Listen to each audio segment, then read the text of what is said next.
Ang karunungan ay kapangyarihan. It's time once again to put that power to the test here on K-Check.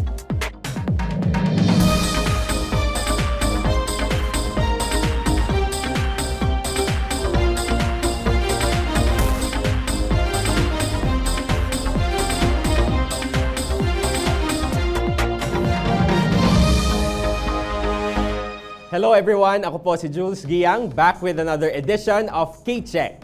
It's Friday once again, so malalaman na natin kung sino ang ating weekly winner. Stick with us until the final week of this exciting competition to find out who our next K-Check champion will be. Ang apat nating daily winners ang dadaan sa ating karunungan check sa araw na ito. From the top of the week with 200 points, Sed is here to have his cake and eat it too. Coming from Tuesday with a score of 135 points, we have electronics engineering student James. With the week's high score of 235 points, our music-loving Wednesday winner Cal is making bold steps towards victory today. And rounding out the group with 205 points is our architecture baker Dom. These four will be competing under the watchful eyes of today's K-Check panel of experts. Firstly, we have Professor Romanlito Austria of the College of Fine Arts from UP Diliman. Next, we have Professor Neil Santillan, former chairperson of the UP Diliman Department of History. And finally, we have Dr. Ian Kendrick Fontanilla of the College of Science from UP Diliman. At ngayon, contestants, narito na ang first round, which is also your first opportunity to earn points. Buzz in, but wait till you're acknowledged before you answer para di masayang ang effort. Let's begin.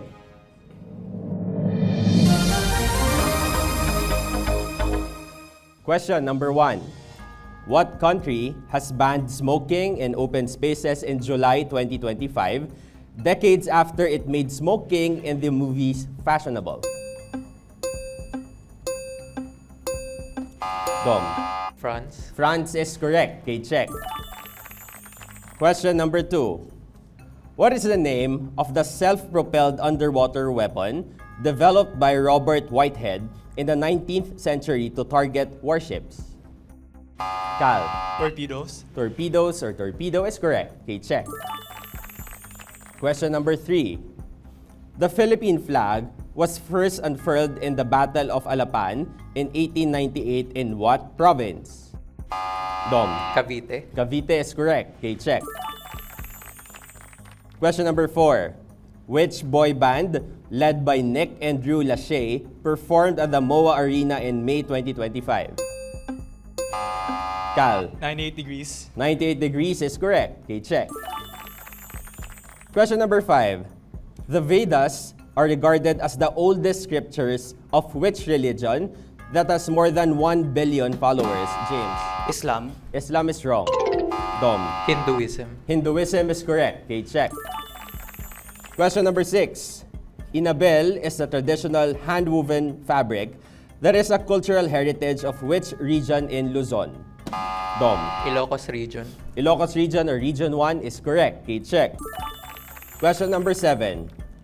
What is the x-intercept of the line y equals 2x minus 6? Said. 3. 3 is correct. K-Check. Question number 8. What organ of the body is composed of nephrons? James. Brain. Brain is wrong. Dom. Kidney. Kidney is correct. K-Check. Question number 9. San Marino is a country entirely surrounded by which other country? Cal. South Africa. South Africa is wrong. Anyone can answer? Said. Italy. Italy is correct. K-Check. Question number 10. Which US city has the same name as the band that recorded the hit song If You Leave Me Now? Dom. Chicago. Chicago is correct. K-Check. Question number 11. Kinaraya is a language mostly spoken in what island in Visayas? Dom. Panay Island. Panay Island is correct. K-Check. Last question for this round, number 12. What do you call a big body of ice moving slowly down a slope, the largest of which can be found in East Antarctica? James. Avalanche. Avalanche is wrong. Anyone can answer? The correct answer is glacier. And that ends round number 1. And after that round, we have Dom in the lead with 70 points, followed by Sed and Cal with 20 points each, and James with 0 at the moment. 1 round down, 2 more to go. And in the end, we will reveal our weekly winner. Itutuloy ang competition sa pagbabalik ng K-Check.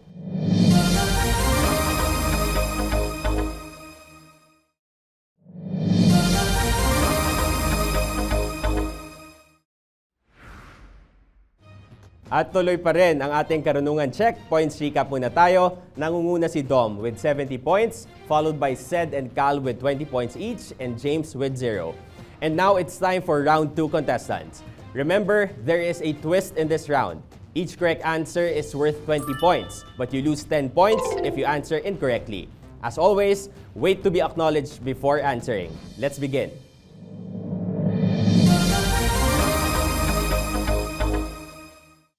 Question number 1.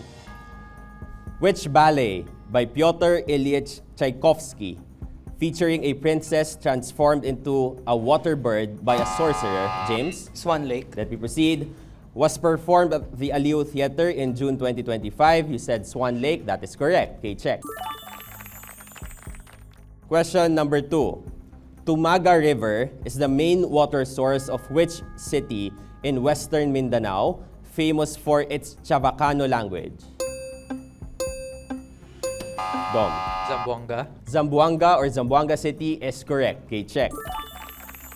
Question number 3. Literally meaning small basket bun. Which do you call a popular Chinese steamed dumpling having a savory soup filling? Cal. Xiaolongbao. Xiaolongbao is correct. Okay, check. Question number 4. What fictional boxer is now portrayed by Kiko Estrada and before by Fernando Po Jr. and Robin Padilla? Cal. Totoy Bato. Totoy Bato is correct. Okay, check. Question number 5. Which 2024 hit song of The Weeknd and Playboy Carti has a title that means not restricted to a particular time or date? Dom. Timeless. Timeless is correct. Okay, check. Question number 6. What is the common term for a person who repairs shoes and a baked dessert made with fruit filling? Said. Cobbler. Cobbler is correct. Okay, check. Question number 7. What do you call the whip-like appendage of the cell body of bacteria or protozoa that propels it through liquid environments? James. Cilia. Cilia is wrong. Anyone can answer? The correct answer is flagellum or flagella. Question number 8. Which Filipino boxer successfully defended his IBF mini flyweight title by beating Genjiro Shigioka in May 2025?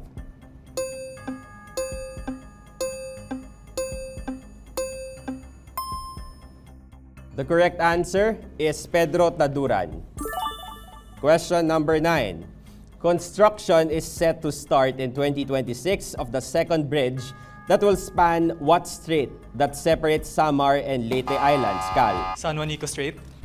San Juanico is correct. Okay, check. Question number 10. Who wrote the satirical novel Gulliver's Travels, which has sold over 100 million copies worldwide since the 18th century?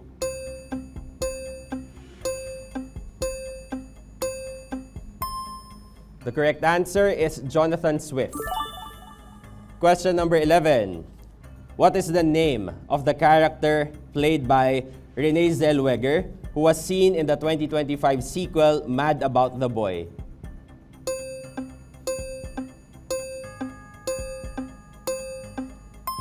The correct answer is Bridget Jones.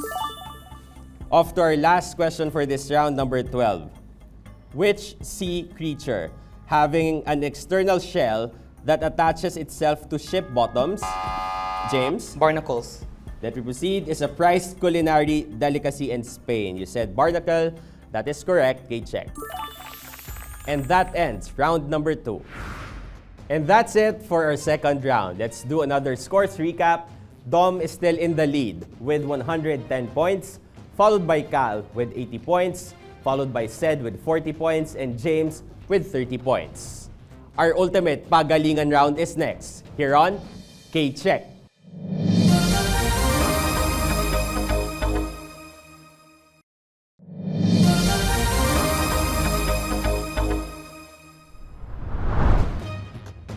And welcome back to K-Check. Let's do another points recap. Nangunguna si Dom with 110 points, followed by Cal with 80 points, Sed with 40 points, and James with 30 points.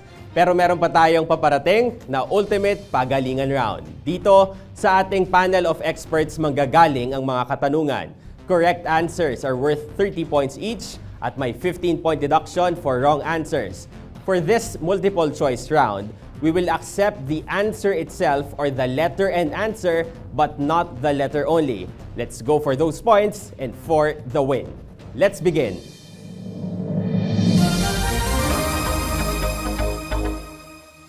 Simulan na natin ang ating ultimate pagalingan round. First question from Prof. To. In arts and design, which spatial cue is considered the most scientific and mechanical method of indicating depth on a two-dimensional plane? A. Vantage point. B. Diminishing size. C. Suspending figures on horizon lines. D. Perspective. E. Amestrum.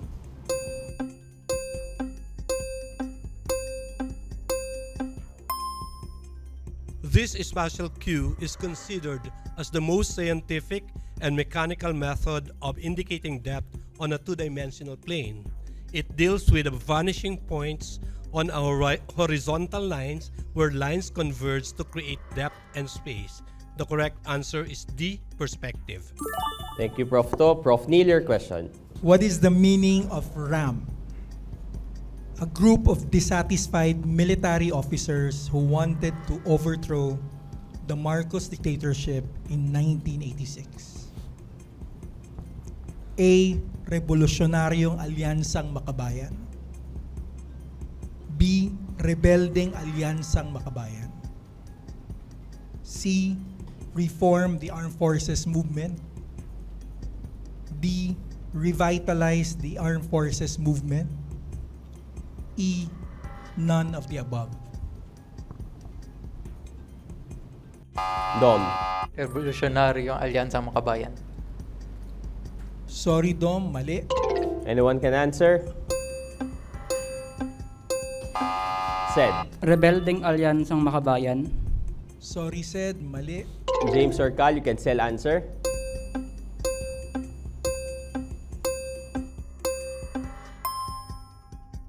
Revolusyonaryong Alyansang Makabansa ang bagong pangalan ng samahang ito. Ang pinakasikat na membro nito ay si Gringo Honasan.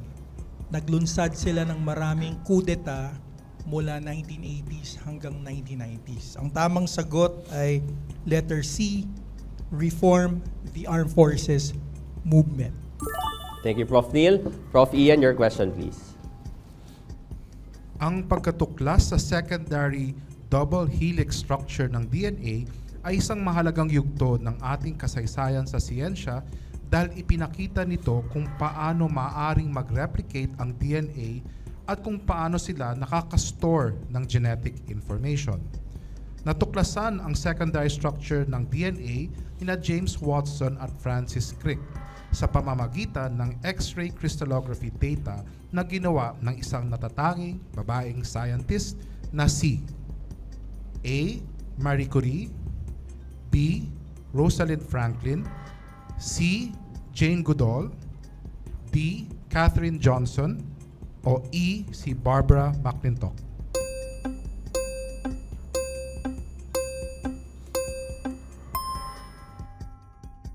Marami sa atin nakakaalam lang tungkol sa DNA structure ay dahil kay Watson at kay Crick. Pero ligid sa kaalaman ng nakararami, hindi nila matutuklasan ito kung hindi ito nanggaling sa X-ray crystallography data ni Rosalind Franklin. Sa kasamaang palad, bago matanggap nila ang Nobel Prize, namatay si Rosalind Franklin dahil sa cancer. So, ang kilala lang doon ay si Watson at si Crick.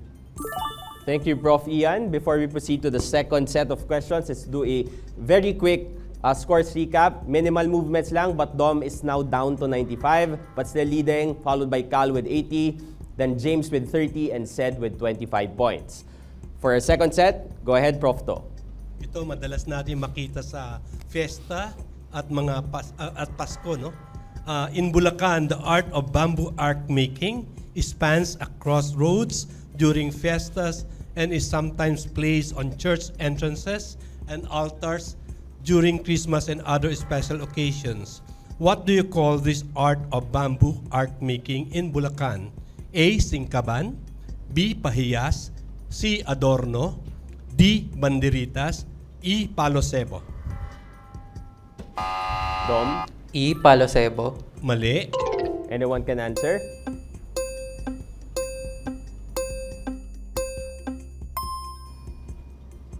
Okay, the main designs used are rayos, bilog, shaved bamboo sticks with ends nailed to a round piece of bamboo which resembles the wheel of a carretela, abanico, fan-shaped bamboo placed on top of the panels.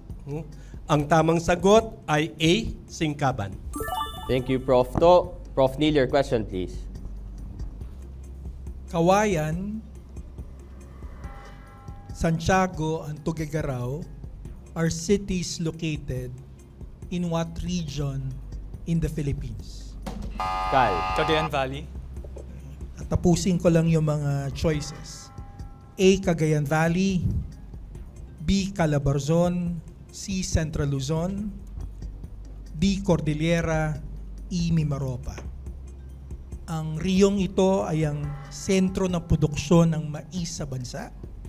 Dito rin nagmula ang dating Senate President Juan Ponce Enrile at dating Vice Presidente Jejomar Binay. Ang tamang sagot ay letter A, Cagayan Valley. Cal, K-check. Thank you. Prof. Ian, your question, please. May apat na bahagi o parts ang isang cell na critical para ito ay maturing na buhay. Alin sa mga sumusunod ang hindi kabilang sa apat na ito? A. Cell membrane, B. Cytoplasm, C. DNA, D. Nucleus, or E. Ribosome.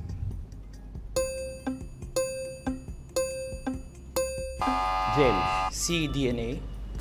I'm sorry, that is incorrect. anyone can answer? Sed. E. Ribosome. I'm sorry, that is also incorrect. Dom. A. Cell membrane. I'm sorry, that is also incorrect. Cal.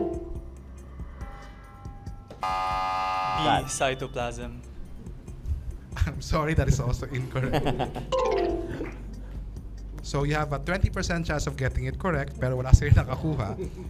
Tandaan po ninyo na meron tayong dalawang uri ng cells, yung eukaryotes at prokaryotes. Halimbawa ng prokaryotes ay yung mga bacteria at sila ay walang membrane-bound organelles tulad ng nucleus at pwede pa rin silang mabuhay. So ang tamang sagot ay D, nucleus. Salamat, Prof. Ian. Let's do a quick scores recap after that second set of questions. Lahat kayo nabawasan na scores, pero si Cal na ang leading ngayon with 95 points, followed by Dom with 65 points, James with 15 points, and Sed with 10 points. Meron pa tayong 180 points na pwede niyong pag-agawan sa last two sets of questions. Prof. To, go ahead. In the world of fashion, he is regarded as the fashion czar of Asia. A. Ben Farales, B. Jose Pitoy Moreno, C. Christian Espiritu, D. Michael Cinco, E. Rajo Laurel. Cal. B. Jose Pitoy Moreno. Jose Pitoy Moreno advocated for the fashion designs of Filipiniana Maria Clara Interno gowns. No? He is also an alumnus of the UP College of Fine Arts. B. Jose Pitoy Moreno, K-check. Thank you. Prof. Neil, your question. this European country established an independent truth commission in 2020 to examine the past abuses of the Sami by its people from the 19th century to the 1970s. The Sami are historically known in English as Laps or Laplanders. A. Belgium, B. Denmark, C. Italy, D. Sweden, E. United Kingdom.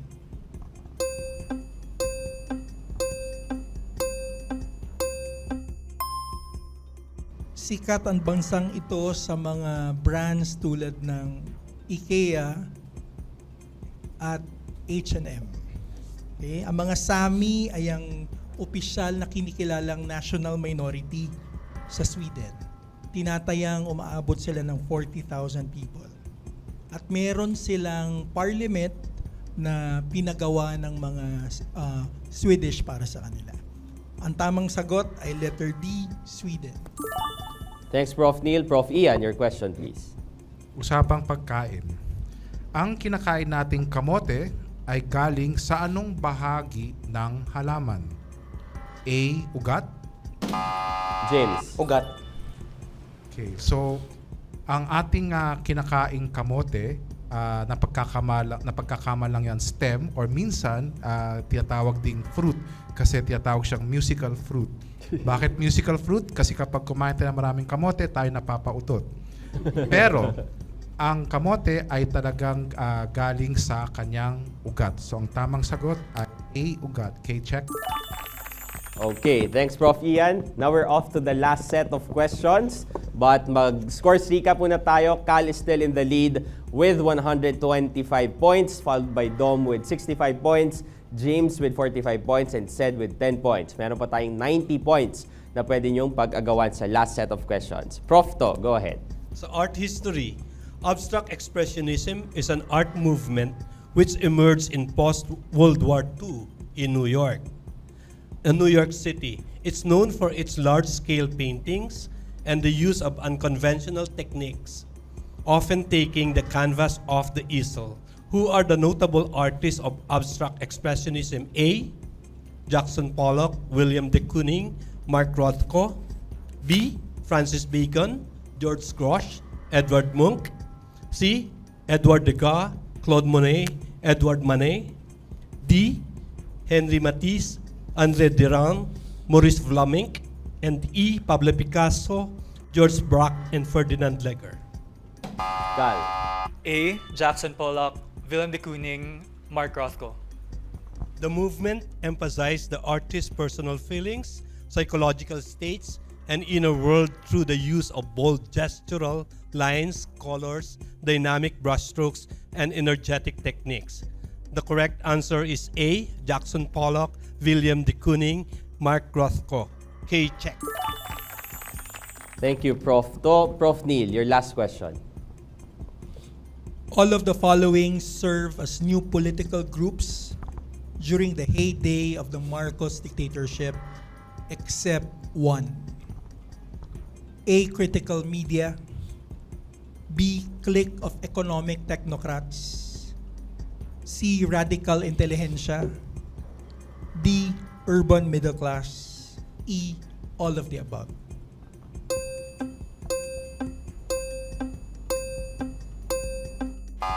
Ted, go ahead. A. Critical media. Yeah. Sa panahon ni Marcos, ako pala ay martial baby dahil pinanganak ako noong September 21, 1972.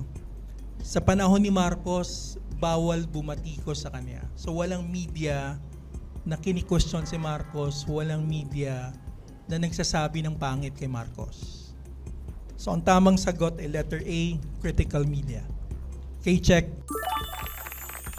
Thanks, Prof. Neil. Now we're off to our last question. Prof. Ian. Alin sa mga sumusunod na hayop ang walang gulugod o vertebral column? A. Ahas. B. Manok. Sed. A. Ahas. Let me finish the question. The choices. A. Ahas. B. Manok. C. Palaka.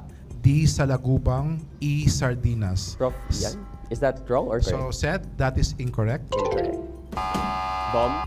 Sa Lagubang. Ang salagubang ang salagubang sa English ay beetle, which is an insect, at ang mga insect ay invertebrates. Wala silang gulugod. So, ang tamang sagot ay D. Salagubang. K-check. Go. And that's it for our K-Check Ultimate Pagalingan. Congratulations to Cal, our K-Check Weekly winner, with a final score of 155 points. Maraming salamat din kina Sed, James, and Dom. Palakpakan natin sila. And thank you to the members of our panel of experts, Prof. To, Prof. Neil, and Prof. Ian. Maraming salamat po. Ako po si Jules Gia. Join us again on Monday for another K-Check.